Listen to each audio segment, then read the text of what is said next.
अस्सलामु अलैकुम वरहमतुल्लाहि वबरकातुहू। आप लोग थक तो नहीं गए ना?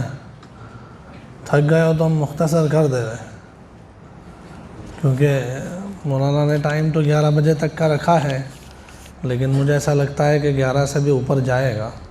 आप लोग साथ देंगे तो इंशाल्लाह चलता रहेगा, नहीं तो 11 में अपने स्टॉप कर देंगे। ठीक है।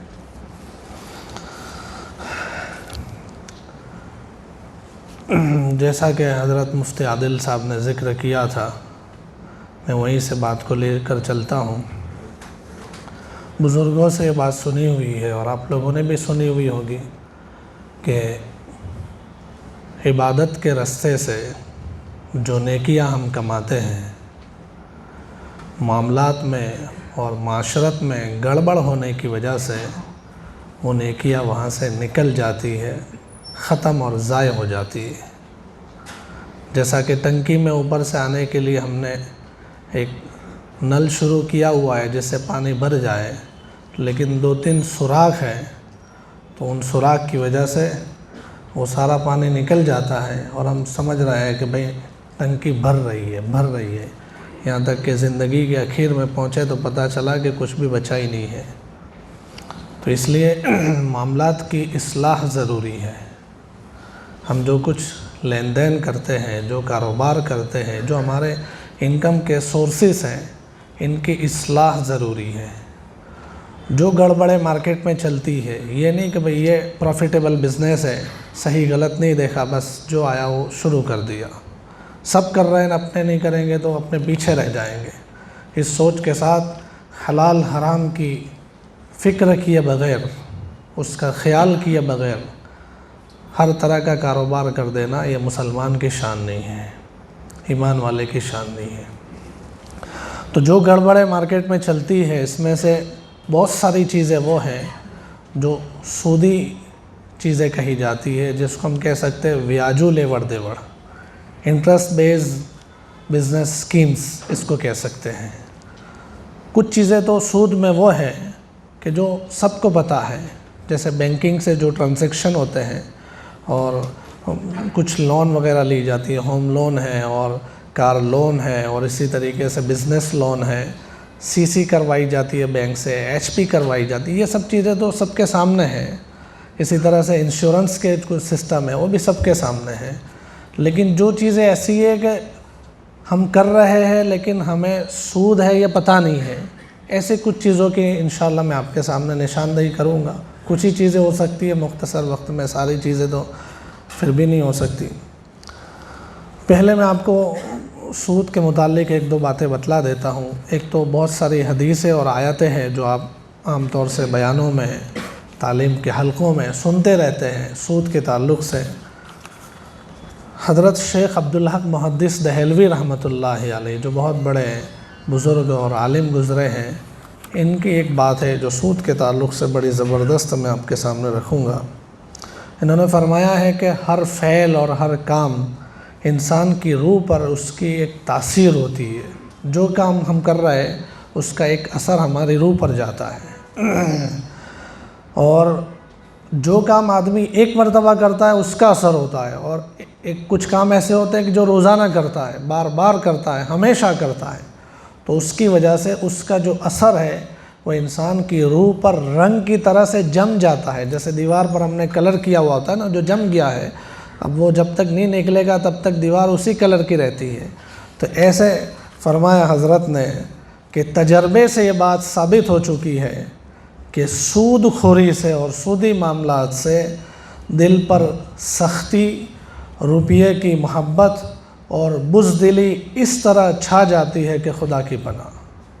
बुज़दिली आ जाती है, माल की मोहब्बत आ जाती है, और इसी तरीके से ये सख्ती आ जाती है दिल पर, सूदी मामलात और इंटरेस्ट बेस्ड जो ट्रांजैक्शन है इसको करने की वजह से। तो इसलिए अपने आप को बचाना बहुत ज़रूरी है। हदीस पाक में आता है कि इसके दुनियावी भी नुकसान है। हुज़ूर नबी करीम सल्लल्लाहु अलैहि वसल्लम का फरमान है कि इन्नर रिबा व इन कसुरा फ़इन आक़िबतहु तसीरु इला क़िल्ला, कि सूद के ज़रिए से जो कुछ कमाया जाता है वो चाहे कितना भी बढ़ जाए, अंजाम उसका कमी और ख़ात्मे की तरफ है। उसकी वजह से उमूमी तौर पर हम अंजाम देखेंगे तो लोग लॉस में ही जाएंगे। इसी की वजह है कि हमारे इस देश में इस वक्त जो इकोनॉमिक इनइक्वालिटी जिसको कहते हैं, माशी नाहमवारी, कि सारा पैसा चंद लोगों के हाथ में जा रहा है और बाकी आवाम जो है गरीब से गरीब तर बनती जा रही है, ये सूद की वजह है। क्योंकि हमारे देश का पूरा सिस्टम सूद के साथ फैला हुआ है। सारे जो ट्रांजैक्शन बैंक से होते हैं और पूरे जो सिस्टम है, यानी कोई लेन देन बग़ैर सूद के सोच नहीं सकता। किसी को पैसे दिए, भाई 5 लाख रुपये दिए हैं, तो फ़ौरन उसके जहन में कैलकुलेशन सूद के चढ़ जाते हैं। तो इसकी वजह से हमारे देश का ये हाल है। जो आंकड़े बताए जाते हैं, मुल्क की 73% वेल्थ, अमलाक, प्रॉपर्टीज़, माल, ये सिर्फ 1% लोगों के पास है। देश के 1% लोग 73% माल के मालिक बन के बैठ चुके हैं। और देश की 50% से ज़्यादा आबादी, 50%, 135 करोड़ लोगों का देश कहते हैं ना ये, तो 50% से ज़्यादा आबादी इस देश की सिर्फ पूरे देश की 2% माल पर काबिज़ है। बस 50% लोगों के हाथ में 2% माल आ रहा है और 1% लोग ऐसे हैं कि 73% के मालिक बन के बैठे। तो ये जो इकोनॉमिक इनइक्वालिटी है, जो बराबरी नहीं है, अमीर तो बहुत अमीर है और गरीबों का हाल बहुत बुरा है, इसमें हमारा देश सबसे ज़्यादा आगे है। इसकी सबसे बड़ी वजह जो माहिरीन हैं और जो इस फील्ड के रिसर्च करने वाले लोग हैं और इस पर सर्वे करने वाले लोग हैं, इनका कहना यह है कि इसकी बहुत बड़ी वजह सूद है। और जितना सूदी मामलात होते चले जाएंगे, इकोनॉमी बर्बादी की तरफ चलती चली जाएगी। इसलिए हमें इस बात का पूरा इरादा और बल्कि पक्की नीयत करके आज उठना है कि जितने सूदी मामलात हैं, चाहे हमें ऐसा लगे कि यार इसके बगैर नहीं चलेगा, फिर भी हमें इसको छोड़ देना है। अरे करते हो ऐसे इरादे? तो मैं कुछ चीज़ें बतलाता हूँ जिसको आम लोग सूद नहीं समझते और वो हकीकत में सूद है। ऐसी चीज़ों में पहली चीज़ मैं मिसाल के तौर पर समझाऊंगा ताकि आसानी के साथ सबको समझ में आ जाए। जैसा कि मुझे पैसों की ज़रूरत है, कारोबार में लगाने के लिए 4-5 लाख रुपए अभी ज़रूरत है। कुछ माल अच्छा मिल रहा है और उसमें पैसे हो तो कैश में लेने की वजह से फ़ायदे में मिल रहा है, लेकिन मेरे पास कैश नहीं है। कैश किसी जगह से बग़ैर सूद पे मिलता भी नहीं है, कोई बग़ैर सूद पे देने तैयार नहीं है, और सूद मुझे लेना नहीं है, बैंक से लोन लेनी नहीं है। तो इसके लिए लोग क्या करते हैं कि इसके लिए, जैसे मैंने मुफ्ती साहब से कहा कि मुझे पैसे चाहिए, तो ऐसा करो, ये आप मेरा मकान है, मेरा मकान तुम रख लो और 5 लाख रुपए मुझे दे दो। ये सेफ्टी सिक्योरिटी के लिए कि जब मैं पैसे नहीं दूंगा तो मेरा मकान तुम्हारे हाथ में है, इसको बेचकर तुम अपने पैसे वसूल कर लेना। तो कभी सामने वाला देने तैयार हो जाता है कि ठीक है चलो भाई। तो 5 लाख रुपए मैंने इनसे लिए, मेरा मकान इनके पास रखा, मेरी कार इनके पास रखी, या और भी कोई चीज़ मैंने गिरवे इनके पास रख ली। तो अब ये साहब जिनके पास मैंने अपनी चीज़ गिरवे रखवाई है, वो इससे फ़ायदा उठाते हैं। कार दिए तो कार लेकर घूम रहे हैं, मकान गिरवे रखवाया है तो उसमें रह रहे, या इसका किराया वो खुद खा रहे। दुकान रेंट मेरी गिरवे रखी हुई है तो उसका जो रेंट आता है वो ले लेते हैं कि भाई जब तक तुम 5 लाख नहीं दोगे तब तक तो ये दुकान मेरे कब्ज़े में है, उसका जो रेंट आएगा मैं ले लूँगा, उसको इस्तेमाल मैं करूँगा। तो अब ये जो रेंट खा रहे हैं, ये मेरी कार लेकर घूम रहे हैं, ये सूद है। ये जो रेंट खा रहा है ये सूद है, क्योंकि ये इस्लाम का उसूल है, कुल्लु कर्ज़िन जर्र नफ़अन फ़हुव रिबन, कि कर्ज़ पर जो भी फ़ायदा तुम उठाओ, किसी को कर्ज़ दिया है और उस पर जो फ़ायदा उठाओ वो सूद है। अब उन्होंने मुझे 5 लाख रुपये कर्ज़ के तौर पर दिए, इसका फ़ायदा उठा रहे हैं। अब ये चीज़ मार्केट में बहुत चल रही है, इसको लोग सूद नहीं समझ रहे हैं। मैं पैसों की ज़रूरत है, यार ऐसा करो कि मुझे पैसे दे दो और अभी कोई और चीज़ तो नहीं है, ऐसा कर लो, ये मेरा मकान रख लो, इसकी फ़ाइल तुम्हारे पास रखो, जब तक पैसे नहीं मिलेंगे तब तक तुम इसका रेंट अपने तौर पर इस्तेमाल करते रहना, जब मैं 5 लाख दे दूंगा तब तुम मकान मुझे वापस कर देना। ये सूद है। सॉल्यूशन की भी बात की है मुफ्ती साहब ने, तो कुछ सॉल्यूशन हो सकेंगे तो मैं बतला दूंगा, वरना तो उसकी लंबी महफिल हो जाएगी। इस चीज़ का सॉल्यूशन क्या है, क्योंकि ये बहुत सारे लोगों का मसला है। लोग चाहते हैं कि यार बग़ैर सूद के काम करें, बग़ैर सूद पे कोई पैसा देने तैयार नहीं है, और इस तरीके से कोई चीज़ गिरवे रख कर देते हैं तो सामने वाला गिरवे रखी हुई चीज़ को इस्तेमाल नहीं कर सकता, वो सूद हो जाती है। तो इसका सॉल्यूशन क्या है? इसका सॉल्यूशन उलमाए किराम ने बयान किया है, जो मैं आपके सामने बयान करूँगा। इसका सॉल्यूशन है उलमाए किराम की ज़बान में बै बिल वफ़ा, बै बिल वफ़ा, कि सूद से बचने के लिए, जबकि और किसी जगह से बग़ैर सूदी पैसे नहीं मिल रहे हैं, वगर व्याजनी लोन नहीं મળતી આપણી ભાષામાં, અને પૈસાની જરૂરત છે, तो હવે શું કરવું? तो उस वक़्त बे बिल वफ़ा का सहारा लिया जा सकता है। बे बिल वफ़ा का मतलब ये है कि मुझे 5 लाख रुपए की ज़रूरत है और मैं इनको जैसे मकान गिरवे के तौर पर देता था, उसके बजाय मैं बेच दूंगा इनको मकान। मेरा मकान ले लो 5 लाख रुपए का, 5 लाख रुपए मुझे दे दो। अब आप कहोगे मौलवी साहब मकान 50 लाख रुपयाનું છે, 5 लाख रुपया मैं कहीं आप ही देवातूँ हશે? तो उसके लिए एक तरतीब बे बिल वफ़ा जो है ना, वो आगे मैं बतला रहा हूँ कि उसकी तरतीब ये बतलाई उलमा ने कि मैं इनसे जो मकान बेच रहा हूँ, 5 लाख अभी मुझे चाहिए कारोबार में लगाने के लिए, तो मेरा मकसद कोई मकान बेचना नहीं है, और ना अभी मैं मकान बेचकर पैसे कैश कराना चाहता हूँ, लेकिन मुझे अभी पैसों की ज़रूरत है। तो उसके लिए तरतीब ये है कि मकान अभी बेच रहा हूँ मैं 5 लाख रुपए का, तुम रख लो और पैसे मुझे दे दो। ये डील हो गई। उसके कुछ टाइम के बाद, 1 दिन के बाद, 2 दिन के बाद, 3 दिन के बाद फिर से हम लोग आपस में बैठकर डील नहीं करेंगे, एक वादा करेंगे कि भाई अब मेरे पास जब भी 5 लाख रुपए का इंतज़ाम हो जाएगा तो मैं तुम्हारे पास से मकान वापस ख़रीद लूँगा, ये वादा करता हूँ। उन्होंने कहा कि ठीक है, मैं वादा करता हूँ, तुम्हें वो मकान बेच दूँगा, बस। तो इसको कहते हैं बे बिल वफ़ा। इसका फ़ायदा क्या होगा कि मुझे ज़रूरत है 5 लाख रुपए की अभी कारोबार में लगाने के लिए, वो मुझे मिल गए, और इनको जो मकान मिल रहा है तो मकान वो अब इस्तेमाल कर सकते हैं, अब उसका रेंट वो ख़ुद खा सकते हैं, उसकी वजह से वो उस मकान को इस्तेमाल कर सकते हैं। अब वो सूद नहीं होगा, यानी ये सूद से बच गए, मैं बग़ैर सूद के मुझे कर्ज़ा मिल गया।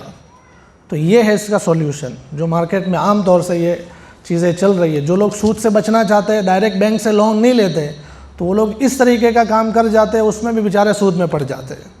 तो इसलिए उससे बचने का रास्ता कि सूद से भी बच जाए और इस तरीके से अपना काम चल जाए, बे बिल वफ़ा इसको कहते हैं, ये इसका एक रास्ता है। दूसरी एक चीज़ जो मार्केट में आम तौर से चलती है सूद के ताल्लुक़ से, जिसको लोग सूद नहीं समझते, वो है फ़िक्स प्रॉफिट।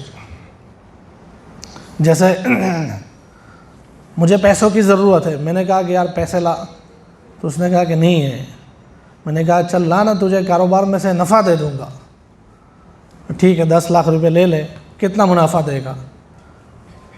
मैंने कहा जो होगा वो दे दूँगा। बोले जो होगा ऐसा ऐसा नहीं, मुझे ऐसा सब समझ में नहीं आता। 10 लाख रुपए ले जा, हर महीने तो 25,000 रुपया मुनाफा मुझे दे देना, ज़्यादा हो तो भी तेरा, न कम हो तो भी तेरा। 25,000 नफ़ा तुझे मुझे दे देने का, 10 लाख रुपये रख, जब तू पैसे वापस करेगा तब अपना नफ़ा ख़त्म। उसको ऐसा समझते हैं कि भाई हम तो सूद नहीं ले रहे हैं, हम तो नफ़ा ले रहे हैं ना, मेरे पैसे वो इस्तेमाल करता है, उसके ज़रिए से वो कमाई करता है, वो ख़ुद कमाता है, तो मुझे इसमें से 25,000 नफ़ा दे देगा, इसमें क्या हर्ज है? तो ये नफ़ा फ़िक्स कर लेना रकम की शक्ल में, ये सूद है। इसके बजाय आप ऐसा कर सकते हैं कि 10 लाख रुपये मेरा आपके कारोबार में लगा दो। आपका कारोबार 1 करोड़ रुपये का है, 10 लाख मेरे लग रहे हैं, यानी 10% पैसा मेरा आपके कारोबार में लगा है। अब आपस में बैठकर प्रॉफिट का जो रेशियो है वो आपस में तय कर लो, नक्की कर लो। कहा कि भाई जितना मेरे कारोबार में प्रॉफिट होगा उसमें से 7% तुम्हें दे दूँगा, जितना प्रॉफिट होगा 7% तुम्हें दे दूँगा। तो अब ये शक्ल सही हो जाएगी। अब हर महीने आप हिसाब रखो, 3 महीने रखो या 6 महीने रखो, साल भर का रखो, जिस तरीके का आपका वो हिसाब कैलकुलेट करने का टाइमिंग है, उस एतबार से आप जो है उसको नफ़ा देते रहिए 7% के एतबार से। किसी महीने में ज़्यादा हो गया तो ज़्यादा जाएगा, किसी महीने में कम हुआ तो कम जाएगा। ये जायज़ शक्ल हो जाएगी। वरना अगर आपने फ़िक्स प्रॉफिट का मामला किया तो ये सूद है, ये जायज़ नहीं है। तीसरी एक शक्ल है, उसमें भी सूद होता है, और आजकल यहाँ मेरे ख़्याल से नौजवान ज़्यादा बैठे हैं और आगे नौजवान बैठे हुए हैं। तो ये कोरोना की जो ख़तरनाकियाँ है और कोरोना की वजह से जो नुकसान आया है, इसमें एक बड़ा नुकसान ये है कि हमारा नौजवान तबका जो है ऑनलाइन ट्रेडिंग पे बहुत लग गया। घर बैठे बैठे क्या करें, मोबाइल है और मोबाइल में सब चलता है, तो बहुत सारे ऑनलाइन कारोबार शुरू हो चुके हैं। उसमें एक चीज़ है क्रिप्टो करेंसी, जिसको डिजिटल करेंसी भी कहते हैं या बिटकॉइन कहते हैं, बाइनांस कहते हैं, बहुत सारे नाम इसके, कि बहुत सारे कॉइन मार्केट में ऑनलाइन चलते हैं। उसमें कुछ पैसे लगा दिए, 100 रुपये लगाए, 500 लगाए, लाख लगाए, 2 लाख लगाए, और कॉइन के रेट अप एंड डाउन होते रहेंगे। उस तरीके से जब आपको एग्ज़िट करना है, जो रेट है उस रेट में बेच के एग्ज़िट हो जाओ। इसको डिजिटल करेंसी और क्रिप्टो करेंसी कहते हैं। तो ये चीज़ भी बहुत चल पड़ी है, हालांकि ये चीज़ इस्लाम के एतबार से सही नहीं है। ये चीज़ इस्लाम के एतबार से सही नहीं है, इसलिए कि ये जो डिजिटल करेंसी कही जाती है, क्रिप्टो करेंसी जिसे कहा जाता है, ये करेंसी नहीं है, चाहे उसको करेंसी कहा जाता है। किसी भी चीज़ के करेंसी होने के लिए एक बहुत बड़ी चीज़ जो ज़रूरी है वो ये है कि उसके पीछे हुकूमत का बैकिंग होना चाहिए, और इसके पीछे हुकूमत का कोई बैकिंग नहीं है। जैसे ये करेंसी हम इस्तेमाल करते हैं ना, पेपर करेंसी जिसको कहते हैं, करेंसी के नोट है हमारे पास 100, 500, 2000 वगैरह के, इसके पीछे बैंक होती है, बैंक में आरबीआई होती है, और आरबीआई के पीछे इंडियन गवर्नमेंट है। तो इसलिए ये पेपर करेंसी हम टेंडर के तौर पर, लीगल टेंडर के तौर पर इस्तेमाल करते हैं और उसके ज़रिए से चीज़ें ख़रीदते हैं, तो उसके पीछे गवर्नमेंट का बैकिंग है, इसलिए करेंसी है। अब हमारे पास जो कैश पड़ी हुई है अब सारे बैंक में है, बैंक ने उसके ज़रिए उसके बजाय हमको एक कार्ड दे दिया, क्रेडिट कार्ड, डेबिट कार्ड, बहुत सारे कार्ड दे दिए, जिसको हम पेपर करेंसी कहते हैं। तो पेपर करेंसी भी सही है इसलिए कि इसके पीछे बैकिंग है, बैंक का बैकिंग है, बैंक के पीछे आरबीआई का, और आरबीआई के पीछे गवर्नमेंट का बैकिंग है। तो इसलिए वो करेंसी है, और इसलिए उसमें कुछ और शर्तों के साथ वो चीज़ें जायज़ है। लेकिन क्रिप्टो करेंसी के पीछे किसी गवर्नमेंट का बैकिंग नहीं है, तो इसलिए ये सही नहीं है, ये करेंसी नहीं है। हमारी हुकूमत अभी कुछ बातें चल रही है, जैसा अभी आज भी कुछ साथियों के साथ मुज़ाकरा हुआ, तो इनका कहना था कि भाई हुकूमत ने कुछ इस सिलसिले में सोचना शुरू कर दिया है कि ये इसको करेंसी बनाया जाए, या इस बिटकॉइन या डिजिटल करेंसी को लीगलाइज़ किया जाए, इसकी बातें चल रही है। वो बातें क्या है, और उसको देखकर अगर हुकूमत ने कह दिया कि भाई ये लीगल टेंडर है, उसको लेकर भी जायज़ नहीं होगा, क्योंकि हुकूमत की जो बातें चल रही है वो इस पर चल रही है कि क्रिप्टो करेंसी और डिजिटल करेंसी के ज़रिए से तुम कोई सामान ख़रीद बेच सकते हो कि नहीं, इस पर बात चल रही है। करेंसी तो हुकूमत अभी भी मानने तैयार नहीं है। करेंसी मानने का मतलब क्या है, जैसा अभी हम नोटबंदी में देख चुके हैं ना, 500 हज़ार की नोटें थी, बंद हो गई, तो हुकूमत ने उसके बदले हमें दूसरे पैसे दे दिए। ऐसा तो है नहीं कि उसको फाड़ के फेंक दो, अब कोई काम के नहीं है। हुकूमत की जिम्मेदारी थी कि उसके बजाय दूसरे पैसे दे हमें, बैकिंग था इसके पीछे। तो क्रिप्टो करेंसी के पीछे बैकिंग नहीं है अभी, और जो बातें चल रही है उसमें भी नहीं है। अगर आगे हुकूमत का बैकिंग हो जाए इसके पीछे, इंडियन गवर्नमेंट अगर बैकिंग ले लेती है कि भाई क्रिप्टो करेंसी में जो कॉइन है ये अगर किसी के वेस्ट हो गए, गवर्नमेंट इसकी ज़िम्मेदार है, तो फिर ये करेंसी होगी। और उसमें जैसे करेंसी के एक्सचेंज के मसाइल है, जैसे डॉलर एक्सचेंज होते हैं, दूसरे यूरो वगैरह एक्सचेंज होते हैं, उसके जो मसाइल है, इसकी तरीके से ये जायज़ होगा। लेकिन जब तक बैकिंग नहीं है तब तक ये जायज़ नहीं होगा। अभी किसी जगह पर भी बैकिंग नहीं है, जैसे बहुत सारे लोग कहते हैं कि कुछ और मुल्कों में बैकिंग है और वहाँ जाकर आप कर सकते हैं, तो किसी जगह पर भी अभी गवर्नमेंट का बैकिंग नहीं है। हाँ, गवर्नमेंट ने उसे लीगल टेंडर माना है कुछ मुल्कों में कि उसके ज़रिए से तुम एक्सचेंज कर सकते हो, लेन देन कर सकते हो, लेकिन ये अगर तुम्हारा वेस्ट हो गया, ये बर्बाद हो गया, तो उसकी ज़िम्मेदार हुकूमत है, ऐसा किसी जगह पर भी नहीं है। तो इसलिए क्रिप्टो करेंसी और डिजिटल करेंसी, अब जब करेंसी नहीं है तो ये सामान है, और इसमें तो सामान भी नहीं होता इसलिए कि ऑनलाइन है, हमारे पास कुछ भी नहीं आता। जैसे ये साहब है, ये कहे कि मेरे पास 10 बिटकॉइन है, तो ये बता नहीं सकते बिटकॉइन कहाँ पर है, नहीं है, सिर्फ ऑनलाइन बात है 10 बिटकॉइन है ऐसा, तो सामान तो है नहीं है।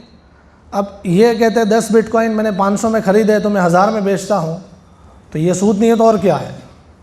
तो इसलिए क्रिप्टो करेंसी, डिजिटल करेंसी, ये जो कॉइन्स है ये भी सही नहीं है, इसमें सूद है। इसके बजाय आप जो सही कारोबार है वो करें ना। नौजवान है हमारे, नौजवान तो मेहनत कर सकते हैं ना, इनको बैठे बैठे खाने की आदत अभी लग गई तो आगे जाकर ये बहुत तबाही और बर्बादी मचाएगी। इसलिए तो हमारे इस देश में भी आरबीआई ने हुकूमत को इन्फॉर्म किया था इस सिलसिले में कि बहुत सारे लोग अभी बैठे बैठे कारोबार के आदी बन रहे हैं ऑनलाइन ट्रेडिंग की वजह से, इस पर कुछ हुकूमत एक्शन ले, क्योंकि जहाँ के जवान बैठे बैठे खाते हो गए उस देश का दिवालिया निकल जाएगा, और हमारे देश का तो पहले से निकल चुका है। अब अगर और ज़्यादा लोग लग गए इस तरीके से बैठे बैठे खाने में तो फिर नामो निशान नहीं रहेगा। तो इसलिए ये बिटकॉइन और इस तरीके की जो करेंसीज है वो भी जायज़ नहीं है। एक और मसला जिसको हम लोग सूद नहीं समझते, ये बजाज फाइनेंस और इस किस्म के जो कार्ड्स है इसके ज़रिए से जो लेन देन किया जाता है। बजाज फाइनेंस आपको पता है उसको कहा जाता है कि भाई ये 0% ब्याज पर चीज़ें देती है, सामान देती है, तो ये भी सही नहीं है। इसलिए कि बजाज फाइनेंस में चाहे कहा यह जाता है कि भाई 55,000 का मोबाइल है, अब बजाज पर लोगे तो भी 55,000 का होगा और सिर्फ आपको इंस्टॉलमेंट में पैसे अदा करने हैं, लेकिन जो कार्ड आप बना रहे हैं और उसको आप स्वाइप करके मोबाइल ख़रीद रहे हैं, तो उस कार्ड बनाने में और उसको स्वाइप करने में कुछ शर्तें शामिल होती है।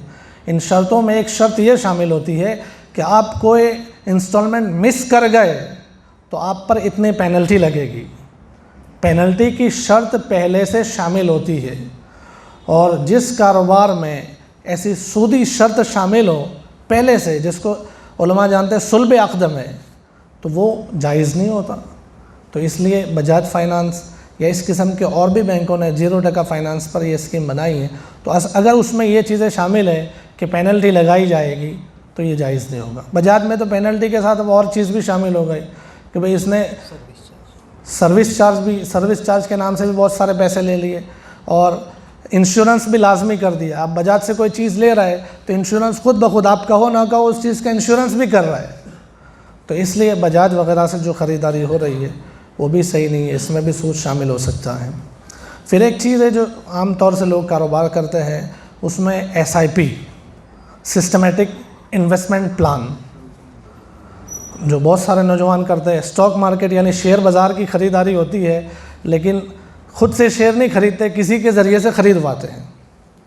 जैसे मेरे पास 1 लाख रुपये है, मैं खुद स्टॉक मार्केट में कंपनी सिलेक्ट करके उसके शेयर ख़रीदूँ तो उसमें कुछ शर्तों के साथ जायज़ है, लेकिन मैं ख़ुद नहीं ख़रीदता, मैं किसी को कह रहा हूँ तुम मेरी तरफ से 1 लाख रुपये के शेयर ख़रीद लो, तो अगर वो मेरी तरफ से जो शख्स ख़रीद रहा है वो जो शरीयत की शर्तें हैं शेयर ख़रीदने की, उसकी पाबंदी करेगा तो वो सही होगा, और उसकी पाबंदी वो नहीं करेगा तो वो सही नहीं होगा।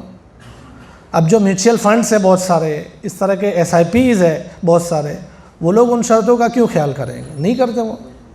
अब मेरे 1 लाख रुपये मैंने किसी SIP को दिए कि 1 लाख रुपये मेरे इन्वेस्ट करो, तो वो तो बैंकिंग के शेयर भी ले लेंगे, उनको तो प्रॉफिट ही चाहिए ना, बैंकिंग के शेयर ले लेंगे, लिकर प्रोडक्ट्स के शेयर ले लेंगे, इसी तरह से फिल्म सिटी के और बहुत सारे जो इस तरह के प्रोडक्शन है इनके शेयर ले लेंगे, तो फिर ये तो मेरे लिए जायज़ नहीं होगा।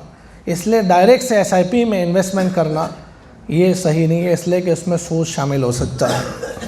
इसी तरीके से कुछ और चीज़ें भी है, जैसे FD बनाई जाती है बैंक की, फ़िक्स डिपॉज़िट, तो उसमें एक तो FD सीधी सीधी आदमी बनाता है, वो तो हम सब समझते हैं कि जायज़ नहीं है, लेकिन कभी कभी ऐसा होता है कि आप किसी कंपनी के डीलर है, आप किसी कंपनी का माल ख़रीदते हैं, कंपनी आपके पास डिपॉज़िट रखवाती है, भाई इतने डिपॉज़िट हमारे पास रखो तो हम आपको डीलर बनाते हैं, हम आपको स्टॉकिस्ट बनाते हैं। तो हमारी जो डिपॉज़िट कंपनी लेती है, इस डिपॉज़िट को कंपनी जो है एक अकाउंट बनाकर FD करवा लेती है, फ़िक्स डिपॉज़िट करवा लिया, उसमें से जो कायदे के मुताबिक सूद आता है वो सूद भी हमें देती है। कभी वो सूद कैश की शक्ल में देती है, जिस कंपनी के हम डीलर है वो हमें कैश की शक्ल में वो सूद दे देती है, और कभी उस सूद के बजाय हमें उतना माल कम करके देती है, यानी माल का इतना भाव कम करके देती है। तो उसमें भी जाने अनजाने में आदमी सूद में पड़ जाता है। तो ये चंद चीज़ें थी जो सूद के ताल्लुक़ से मुझे करनी थी, और भी बहुत सारी शक्लें हैं लेकिन अभी इसका मौका नहीं है। आखिर में एक बात जो सूद की नहीं है लेकिन इस प्रोग्राम के ताल्लुक़ से और बहुत ज़रूरी है, जो मैं करना चाहता हूँ, इंशाल्लाह बहुत मुख्तसर में निपटा दूँगा, वो ये है कि हमारे आम तौर से कारोबार फैमिली बिजनेस होते हैं। यानी एक आदमी ने कारोबार शुरू किया, अब उसके बेटे भी उसमें लग गए, उसके भाई उसमें लग गए, फैमिली बिजनेस इसको कहते हैं। ऐसे कारोबार बहुत है हमारे वहाँ।